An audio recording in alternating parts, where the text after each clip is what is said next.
What up, Power Project? Today we have one of the most highly anticipated guests, one of the most requested guests of all time, the one and only legendary bodybuilder, John Meadows. We wanted to make this interview as easily digestible as possible, so we decided to break it up into two separate pieces. Part one today is going to be all about diet. John is going to share some of his successes, some of his failures when it came to his diet when he was competing. These are all things that you can implement right now as we teach you how to eat like a bodybuilder. This episode of the podcast is brought to you by Perfect Keto. You guys know Mark is on his Carnivore 100, where he's decided to eat nothing but meat for 100 days straight. One of the things that we hear from a lot of people is that they tend to get headaches, or they tend to get even dehydrated while eating just meat. Salting your meat sometimes might not just be enough to get electrolytes. Head over to perfectketo.com/powerproject. Check out the electrolytes. Nsima utilizes these when he's rolling all day long doing jiu-jitsu and powerlifting. Head over to perfectketo.com/powerproject. At checkout, enter promo code PowerProject10 for $10 off any order of $40 or more. And if you hit the century mark, if you spend $100 more, use promo code PowerProjectBundle for $25 off your order. Again, this is a two-part series, so this is part one of two, talking about diet. Tomorrow's episode is going to be all about training, so make sure you come back to check that one out. But for now, enjoy the show. We've been talking to a lot of bodybuilders lately. Yes, we have. It's been awesome. We're trying to bodybuild over here. No one will let us. I don't know. Yeah. Well, so it won't be live because we're recording. Mm-hmm. Oh yeah, but we are. But we're on. Oh snap! Yeah, Andrew's on a lot of shit. I just came out of the bathroom. The guy's got needles hanging out of his butt. It's like, dude, what the? I see those all the time. Dude, what is he? Stopped, but he hasn't. No, he can't stop. You are my coach. Can't stop. Shut up. Can't stop. Won't stop. Like P. Diddy over here. Mm-hmm. I did bring in homemade peanut butter cups. Oh my God. I saw that text. You did see? Okay, so I wasn't sure if you were in that text. My metabolism's already offended. Oh, are you allowed to? Oh, you can't have that, can you? Nope. You gotta. I'm eating meat. That's good. I brought them in. I brought them in because I can't eat. I had plenty yesterday, but I can't have them now. So I brought them a lot, right? So there's some left after. There should be some left. Okay. I don't know for sure. Shout out to the Kansas City Chiefs on a well played game. That was pretty awesome. You get a chance to see it. I didn't. You didn't care. You still don't care. The biggest game in like all of sports, and he doesn't care. That's awesome. That would actually probably be the World Cup. That's true. I mean, that's probably true. No, you are right. In all of like football currently, yes. It's probably bigger than NBA finals, in the right? States, we'll say in the States. In the States. That's for fair. Sure. Yeah. But I mean, unfortunate. It was very unfortunate and upsetting. You got a Sacramento native on the Elk Grove. What was it? Armstead. Yeah, Eric Armstead. A bunch of my homies know him. I don't know the guy, but he's huge. He's literally massive. Yeah. He's a big boy. I was at some CrossFit this weekend. Mm-hmm. I was CrossFitting. No, I wasn't actually CrossFitting, but I was at some CrossFit like seminars and stuff, talking nutrition and things like that. And I got to go to Greg Glassman's house on what day was that? Saturday night. Mm-hmm. Yeah, and then Sunday was the seminars, which they don't care about football either over there at CrossFit. Did you miss the Super Bowl for that? No, they just played it. We watched it there, so it was cool. But okay. I understand CrossFit a lot better. There's people that might listen to this going, no, you don't. Like if you get, too close to the flames, I've heard it can sometimes be dangerous for some people, but everything I saw, everyone was extremely welcoming, including Greg Glassman, and we'll, hopefully get him on the show someday. I had a great experience, got a great time, and I can kind of see why they made some of the big moves that they made more recently. They, had to let go of like 100 people. They got rid of a lot of media. Wow. They got off of social media completely and brought everything like in-house. I don't know if they're still. Yeah, they got it away from everything. Really? I think there's still like Reebok CrossFit Games because that's a combined effort, I believe. But when I went there, I recognized why they did that because.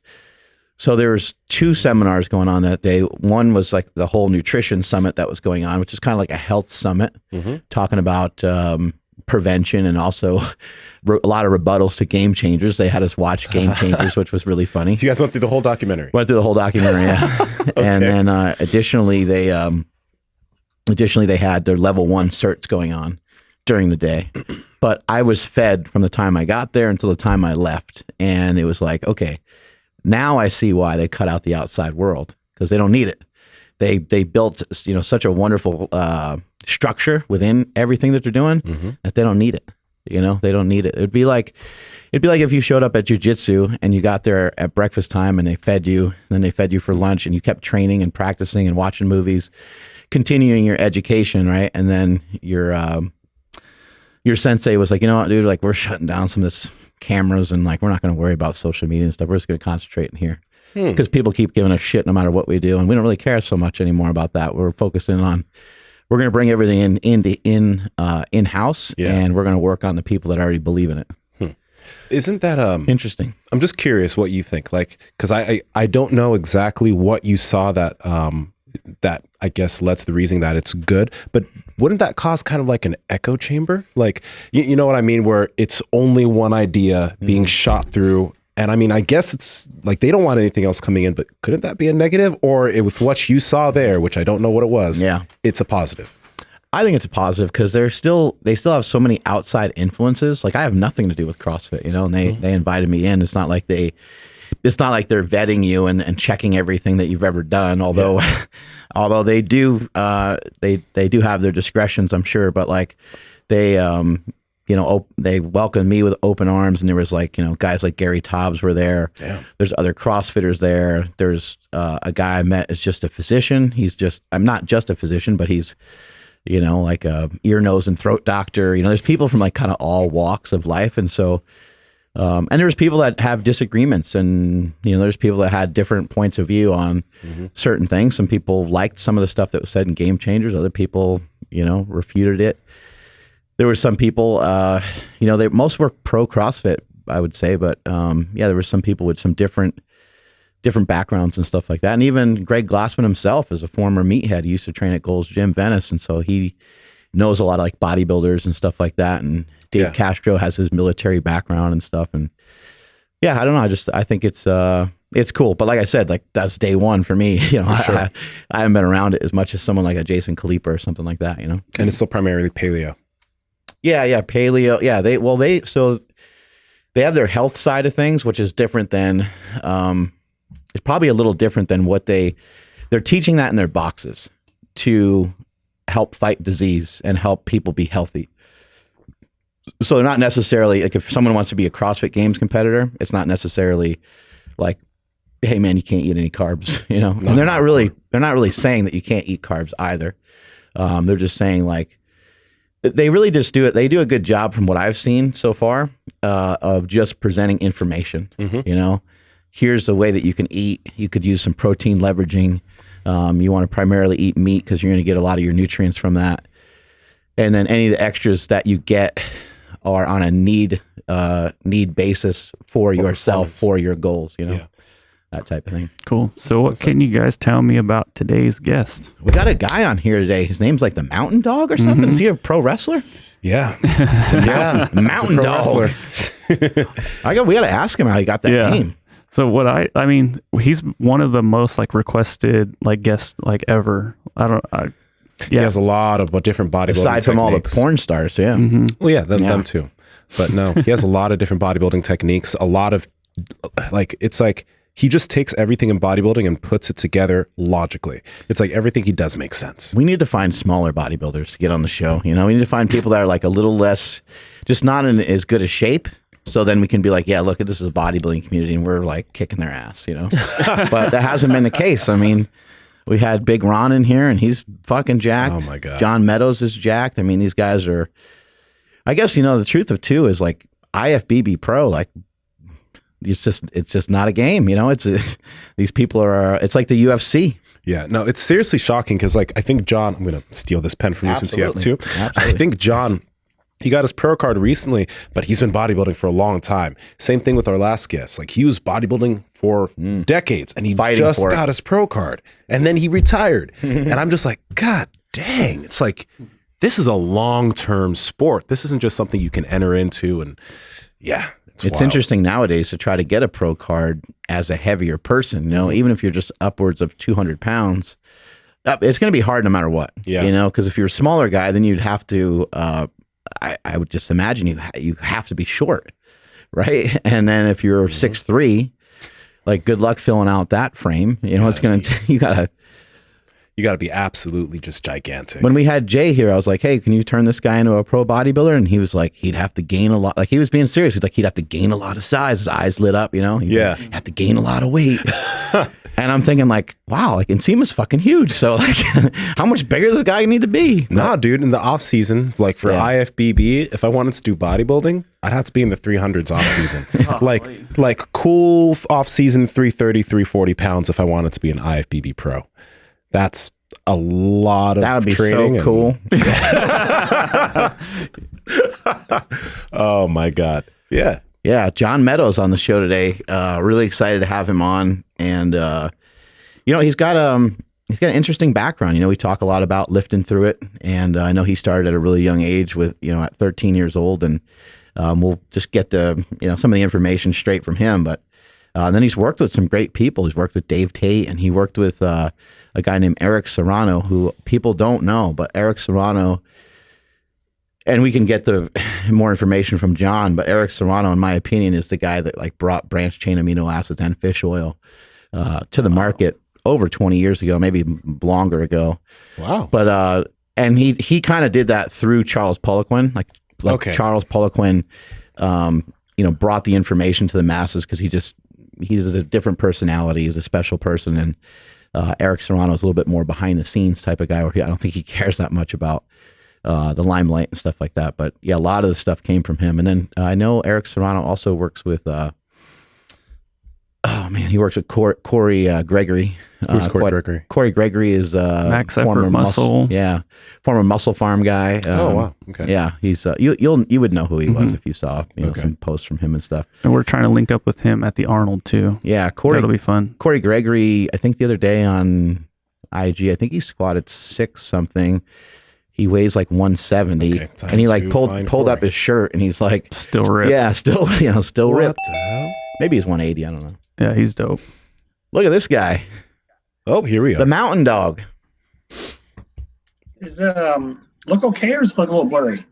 It looks great. Yeah, it looks all right. Yep. Yeah, there we go. Cool. All right. It looks kind of funky on my end. I didn't want you to put out something that looks crazy. What's happening? Yeah, everything's happening. We got the Mountain Dog on the show today. We're pretty excited. How'd you get the name the Mountain Dog? Let's start there. Well, I am a big fan of Bernese Mountain Dogs, and I used to be on, a lot of forums back, I don't know, 10, 15 years ago, and I'd write stuff and I would say, well, here's what I think about this. Here's what I think about this. And people started saying, oh, well, that's Mountain Dog this and Mountain Dog that. And it just kind of stuck. I was like, well, I love Mountain Dogs. And so it just kind of stuck. So there you go. We were just talking before we had you on the show here. We were just talking about how tough it is to get a pro card. And I believe you got yours kind of towards the end of your bodybuilding career. How long did it take you? It's probably a lifelong worth of work, but how long did it take, like a real concentration towards getting that IFBB Pro card? Well, my first contest was in 1985. Okay. And were you even born then? No. That was my birth year. I didn't know they had bodybuilding back then. That's crazy. And I did my first pro qualifier in 1998. I want to say 16 pro qualifiers and finally won it in 2014, I believe. Wow. So so that's, 15 years, 16 tries. So I definitely didn't take the quick road. And what was the thing? What was was there a turning point? Was there was there like a year or two where it really started to seem like it was like in sight, and then you just had to like bring up your legs a little bit, or take a bunch of extra peptides? Like what was the kind of what was the thing that you were like, oh man, I'm probably not that far away right now? Okay, so a couple things happened. So number one, back in the late 90s, early 2000s, the competition was very, very tough. It was very tough. And the depth at the national shows was amazing. Like we always wanted to make the cut, we called it. The cut was a top 15. If you got 15th place at the nationals in like 1998, for example, you were a stud. Wow. So they started giving out a lot of pro cards. So it kind of watered it down. I had gotten as high as 4th at the USA, 4th at the North American, 8th at the USA. So I was kind of like in the middle, but I didn't win. And honestly, they got I hate to admit it, but the truth is it just got to be a little bit easier to get a pro card. And then a couple other interesting things happened. So I don't know if you guys know, but in 2005, I had a very rare disease that caused me to lose my entire colon, my large intestine. So, I was told that, you can forget it. This career is over. Everything's going to be a little different now. And it took me years to come back from that. So there was a delay there. And then when I came back, I had actually, other than having a bunch of scars on my stomach, I actually made myself even better. And people were like, I don't understand. All these guys lose their colon. They're all emaciated, but somehow you've added contest weight and look better. So I started knocking on the door. I got a couple second places. And then, then it finally happened. Can you map out that process of recovery for us? Because I just had a friend that had a surgery too. I forgot what it was. It wasn't his colon, but he lost a lot of weight like that. So you must have lost muscle. Was it difficult for you to get back in? Like, how did you go about that? How did you plan things out for yourself? Well, I had trained for many, many years, and the old saying about muscle memory and all that stuff, is absolutely true. The hard part for me was, I ended up having so many surgeries done on my stomach. My linea alba basically disintegrated. My fascia tissue right there basically disintegrated. I started getting what pregnant women get, this diastasis recti, where your abs kind of start to split out. Wow. I actually had a very unique surgery done where my abs are actually sewn together. So, they're actually sewn together, which is pretty rare. So I had to be really careful from the perspective of how I was training to not, cause any more damage. But in terms of the muscle coming back, I'm a big believer, and I'm a big believer in as long as you kind of activate, load, and exhaust the muscle fiber, it's going to respond. You don't have to do the same exercises over and over. As long as you're hammering the fibers, you're loading them hard, and you're exhausting them, then you'll be okay. So fortunately, it worked out. Do you almost kind of think that the body, maybe just doesn't really know, that big of a difference between a seated lat pull versus a one-arm lat pull if the stress is similar? Is that kind of the thought process? I think that you're going to have a little different, depending on the angle, you're going to have a little different activation, where, an incline barbell, for example, versus a decline barbell. Obviously, that's going to work a little differently in terms of stress on the muscle fibers. Muscle fibers have an origination, but they don't all insert in the same place. Like if you look at your chest, clavicular, all that basic stuff. So yeah, Mark, that's what I think, man. I think that if you're hitting the right angles, then it just becomes a matter of, and I know a lot of people disagree with me on that, and that's okay. But I think as long as you have a really good mind-muscle connection to bodybuilding, you can really tap into the right fibers. And then again, you just load them with the right amount of resistance and you exhaust them. A lot of people are on the bandwagon these days. Well, just touch the muscle more often, just touch it. That's just a warm up to me, going in and training your arms every single day and then 3 sets of 10 of curls, to me, that's just kind of a warm up. Unless those sets of 10 are all to failure, maybe a little bit beyond failure. I just think that, you have to not only load the fibers, really exhaust them, really challenge them, give them something they have to adapt to.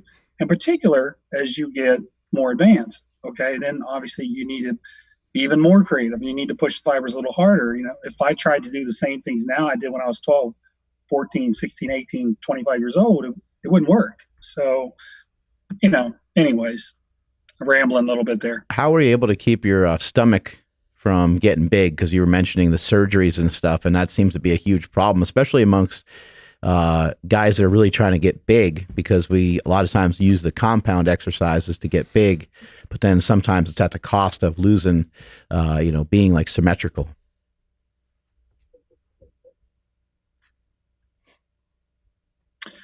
Well, I went that route, and back in 2001, where I just tried to gain as much weight as I could. And I got to 260 pounds. You know, I'm 5'6", and oh wow.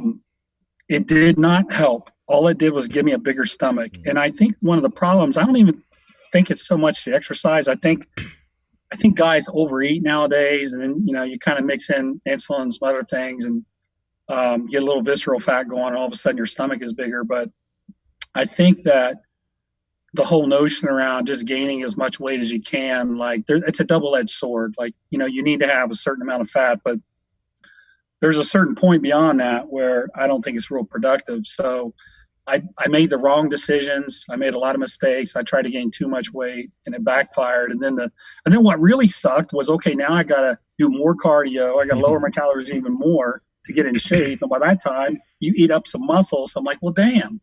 Yeah. You know, let's talk about this for a little bit. Bulking, because I love this topic. When should an individual, how should guys think about gaining weight and gaining size? Because when most guys want to bulk, they, like you mentioned, eat as much as possible. They want to see the scale go up 3 or 4 pounds every single month. How should one structure how much weight they're gaining, and then when they should stop the period of bulking and maybe just maintain that for a while? How should guys think about it?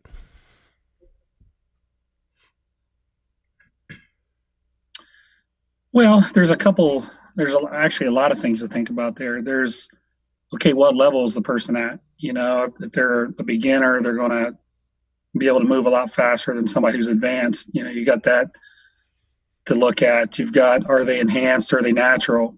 You've got that to look at. You know, I see a lot of these natural guys that'll go into these big caloric surpluses. And I personally think that's a bad idea. I think if you're 300-400 calories, maybe 500 in a surplus, that's plenty. If it was just a matter of eating as much as you can, then we would all eat 10,000 calories a day and we would all be monsters. Yeah. But your body can only build so much muscle tissue so fast. And even the guys that are enhanced, they think it gives them kind of an unlimited ability to eat. And it sure helps. It sure helps. I mean, it's nice to have muscle protein synthesis that's ramped up through the roof, and maybe you're taking GH and so you're staying leaner, but so you do have a little bit of flexibility there. But I think probably the biggest mistake people make is this: they're just in too much of a caloric surplus. And then, you know, as you continue to gain weight, you know, then probably the number one thing that comes to my mind is insulin sensitivity. So a lot of people just think, well, it's just carbohydrates. If you're eating too many carbohydrates, you get kind of insulin resistant. And that whole process of pushing nutrients in your muscle cells starts to malfunction. But it's not just carbohydrates, it's calories. So if you're in this big surplus month after month after month, you eventually get to where you're a little insulin resistant, which means you're not partitioning nutrients as good into the muscle. And so then what happens is your body starts getting inflamed, you start gaining more fat. And you don't, nothing good is really happening. Like you can continue to gain weight, but you're just continuing to gain fat. You're not really gaining any muscle. So when I tend to see things like that, I think to myself, okay, I need to pull back on my calories pretty hard and try to reestablish some insulin sensitivity. You know, and everybody's a little different in that regard, how long they do that, what it takes to get them there. But I think just generally, to answer your question, you know, get in that surplus, stick with it, push and push and push. But then when you can't get a pump, you're not gaining muscle, you're not getting stronger. Like when you see all these things happening, it's like, okay, a bell should be going off. I need to change something now. Do you think your average person should employ some bodybuilding type of things? Like, should they bulk? Should they like cut? Even somebody that, you know, just want a better physique. They don't necessarily want to be a bodybuilder. They just want to have, I guess, what I'm trying to say is, like, they want a better body fat composition. And it seems to me like no one does it better than bodybuilders. So a lot of the methods that they use, it might be hard though for somebody to understand. You know, a regular office worker that's 200 pounds and feels kind of fat, but maybe they came down from being 250, but they've been dieting for too long. And maybe it's time to, you know, implement a little bit higher calories. How would you handle somebody like that?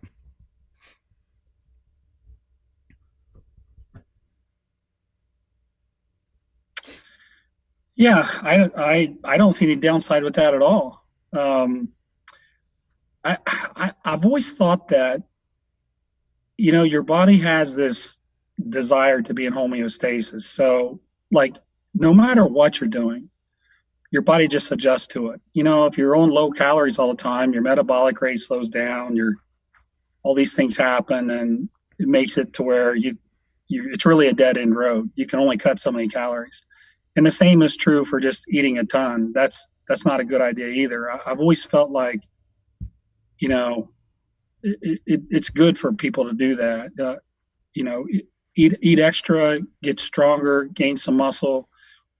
You can only do it for so long, then pull back a little bit. And I think those complement each other. It's kind of like bodybuilding and powerlifting. I've always felt like they complemented each other. Yeah. I always felt like there's things powerlifters do that can help bodybuilders, and I trained at Louis like yourself. And I always felt like there's things bodybuilders do that can help powerlifters. So I see that kind of in the same mold as I think it is a good idea being a caloric surplus and a caloric deficit. And like, I see a lot of benefits to that as well. As far as like, let's say diet's concerned, since we're on this topic, for someone who's focused on, I guess, gaining muscle, because a lot of individuals that listen to this show, they don't do high carbohydrate diets. So what do you feel is better for someone who wants to put on a good amount of muscle? Obviously, adequate protein is important, but do you believe that higher carbohydrate, moderate fat is superior to lower carbohydrate, higher fat, and when protein's equal on each side? Well, so first of all, I think I'm not into any dogmatic type of diets. Yeah. I'm not an anti-carb guy. I'm not an anti-fat guy. I think that foregoing carbs is probably a mistake because it's a very readily available fuel source to drive not only workouts, but to help with some insulin response so you recover better. I think cutting out your fats is a very bad idea, hormonally, and things like that. So there's, I don't really have a way that everybody should eat. Yeah. I think if I were to characterize it, I would say it's a balanced macronutrient profile. You get enough protein. I'm not real big on these massive protein diets either. Not because I think they're unhealthy. I just think it's unnecessary. I've ate a lot of the higher percentage of however you say it in my diet through the years. But I think if you're getting a gram to 1 to 1.25 grams per pound, I actually think that's plenty as long as your other macronutrients are fine. Now, carbohydrates, I think, if you really want to fine tune it, now you can start putting them around your workout. So, if you're consuming carbohydrates before training, I know a lot of people say, well, it hasn't been converted into glycogen, blah, blah, blah. Well, I don't like training hungry, so I at least need something that is in my stomach for mechanical digestion, but I still feel more energy if I have some food in me. The difference would be like in the morning, then I don't think you necessarily need anything in the morning as long as you had a big dinner the night before. I'm actually a believer in intra-workout nutrition just because I think it's the recovery part. You drive some insulin response, you reduce cortisol. They can measure muscle protein breakdown. There's a couple different ways to do it, but we see 3-methylhistidine, which is a marker of muscle protein breakdown, is greatly managed by having essential aminos and carbs during your workout. And then afterwards, I'm not in any particular hurry to eat, I don't think it has to be incredibly rapid carbs or incredibly rapid protein unless you just haven't ate and you're fasted. Then speed probably matters a little bit then. But generally, I just like to have people eat a balanced whole food meal. So yeah, and you just kind of play around with it. If I'm going to play around with somebody's diet as they're gaining weight, and I tend to, you always want that peri-workout time to be very, very heavy with nutrients. And then as I have someone gain weight, I might start adding more carbs to the other meals. And then the converse is true if I'm trying to get them leaner. I'll start pulling carbohydrates away from the other meals, but I leave them intact for the workouts. I think it's very important that when people go to the gym, they're fueled and they can train hard and keep their muscle or build it, as opposed to going into the gym to think, I'm just going to burn fat. I'd rather someone go to the gym and think, I'm going to build muscle and then just let their overall calories determine if they're losing fat or not. Yeah, I like the approach, and just to, kind of make more sense for some of our audience, we've been talking quite a bit about lower carb diets.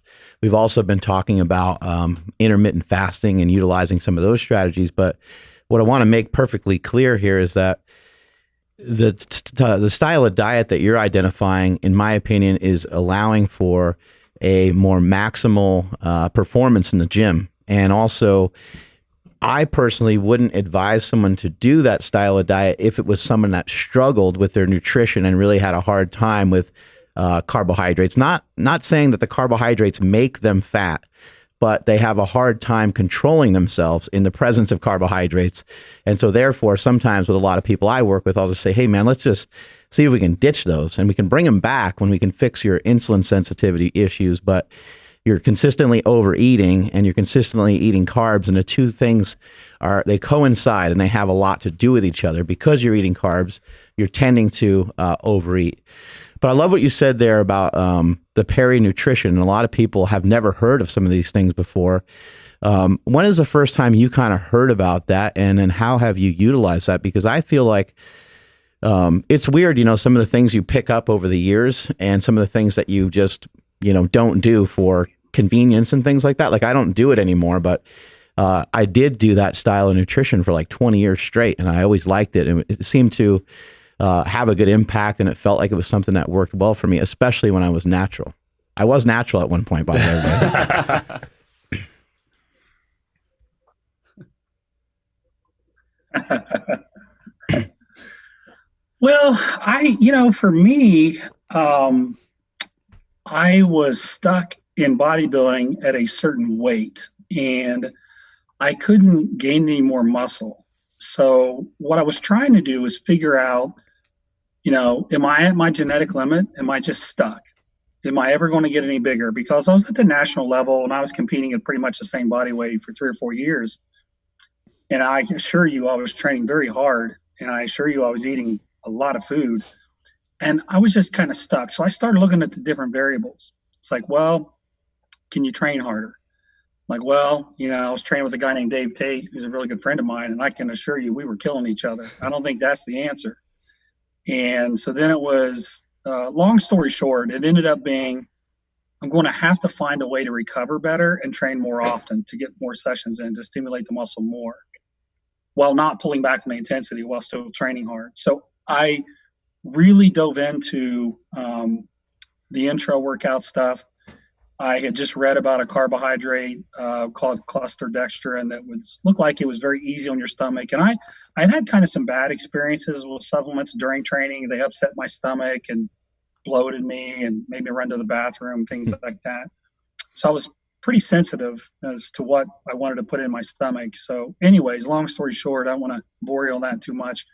I found some combinations that seemed to really help with recovery and allowed me to train more often and not train more often and still keep a high level of intensity. So I wasn't sacrificing my intensity and just kind of touching the muscles, as I mentioned earlier. And when I did that, I had an incredible year and a half where I gained more muscle than I'd probably gained in the previous 5 years. Wow. So, this is 2011, kind of around there. And now I've been coaching people for a long time, so I'm employing these strategies with other people, and it's working. And these guys are telling me, "Hey, man, I don't think I'm training hard enough. I'm not getting sore anymore." I'm like, "That's good. It means it's working." So I saw a lot of success, and over and over. And I said, "You know what? This isn't placebo effect. There's something to this." So I started really diving into it, and I do a lot of seminars. I was talking about it, and of course, everybody's asking me where the data is, but there's really not a lot of data on it because most of the studies and things of that nature are done on pre-workout and post-workout. And not only that, they're all centered around muscle protein synthesis. They only look at one side of the equation. Like, well, it doesn't matter. Muscle protein synthesis is turned on for, this many hours, 24, 48 hours, but they never look at the other side of that equation, which directly correlates to how you recover. So when you get really good at managing how you recover, now all of a sudden, you're not digging that ditch 10 feet deep. Now you're only digging it 2 feet deep, and you can fill it back up a lot easier and grow. So, those things all kind of came together and really, really helped me and kind of shaped my thoughts around nutrition with that style. I know you communicate a lot with Ed Q, or at least maybe you did. I don't know if you still do, but Ed was sharing some information with me about some like intra-workout shakes and stuff. And I was trying some of these things out. And, the shake started out being like kind of just a medium regular size shake. And then it just kept growing and growing and growing. And like, I couldn't find a fucking cup, big enough to throw all these carbs and protein in there. So how much, obviously it's going to depend on the person, on what they weigh. But somebody listening, how would they start with this? And, where would you aim them in terms of supplements? I believe you have your own supplements. So if you want to drive them towards that, that's totally fine. Well, if you look at the essential amino part of it, I like essential aminos myself. I've always kind of. So EAA instead of BCAA, correct? Yeah. And just for the folks that are listening, BCAA, there's essential amino acids. There's a list of essential amino acids, and BCAAs are in that list. Right. So these are amino acids that your body can't produce. You have to get them through intake. So what I'm not saying is don't take BCAAs. I'm just saying the BCAAs with the other aminos that your body can't make a complete protein. And a complete protein gives you substrate to actually build muscle. I think BCAAs are great for recovery. I don't think they're a bad supplement. I know a lot of people think they're bad. I just think they're better if it's full spectrum. Now, how much do you need? With leucine, we've always heard that 3 grams is kind of the leucine threshold where it triggers muscle protein synthesis, and that's really what you want. And then, so if you've got 3 grams of leucine, and I don't want to bore you guys with all these details, but, if you're at 6 grams of essential aminos and 3 of them are BCAAs, then you're probably fine. You don't need to have a bucket this big. And as far as the carbohydrates, what's interesting is, you have some muscles that just get more sore than others, right? Sometimes you train your legs and they're sore for 5 days. Mm-hmm. Yeah. Your shoulders are maybe never sore. So the way I use it with people is I tell them, let's use it on the muscles that need to recover. We're using it for recovery. So, a leg workout that maybe really punishes you, maybe we'll use 40 grams of carbohydrates for that. Whereas another body part that maybe gets a little sore, maybe we'll only use 15 to 20 grams. I can mix that up real easy in a 28-ounce shaker and drink it no problem. Now, I will say this. I've done it your way. And I have done the 2-liter, 100 grams of carbs. And, Ed, there's a lot of factors. He's super particular. Ed Q is like super particular. So he's like, it's got to be like really cold. So you have to have ice in there and like take your first sip. Like after you got to do your warm up first.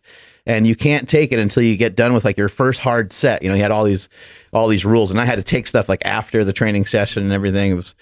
But you know what? It worked really well. It was the first time I got really lean. He helped me get in really good shape for a shoot that I did with BSN years ago, and it worked. It fucking worked. Okay. That's all I need to know.